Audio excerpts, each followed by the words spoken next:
Okay, want to make a red, white, and blue centerpiece, but you can't find those blue flowers? Well, you know what? You can create them yourself. Arina Lanis of partytips.com is back to help us with that. And, you know, I had this all wrong. I looked at this and said, oh, we're going to take a flower and just dunk it in there and color it. Now, take it away.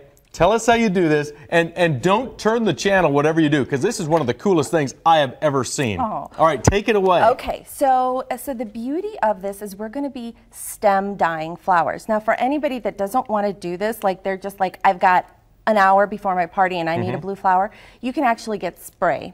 All right. And spray paint your flower. However, that's what I thought the answer was, but this answer is much cooler. This is cooler, and initially I did this with my kids because I thought, gosh, this would be so neat to learn. But you're going to take a rose and we're going to stem dye it, which means that we're going to let the dye go right into the stem. We're going to let this flower drink up this dye and color. Was this rose just a plain white rose to begin with? It was a plain white rose, the same color as this.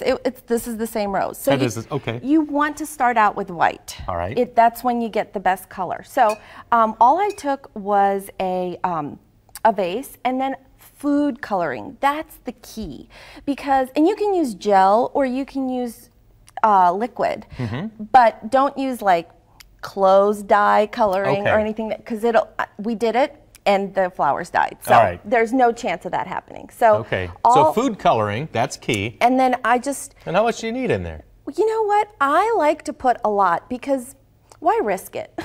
All right. You want color. I want color. I hear you there.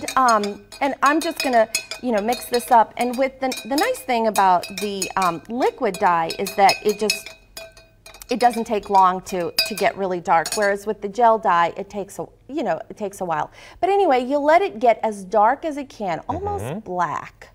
Okay. And so you are loading up the dye in the water here. I'm loading up the dye. I gotcha. And you don't have to be too worried about it. Okay, so now the most difficult part. The most difficult part. Yeah, this is the most difficult. Okay, you have to trim the ends. You've got to trim the end a little bit. So that'll open it up and allow it to bring in all of that water right up the.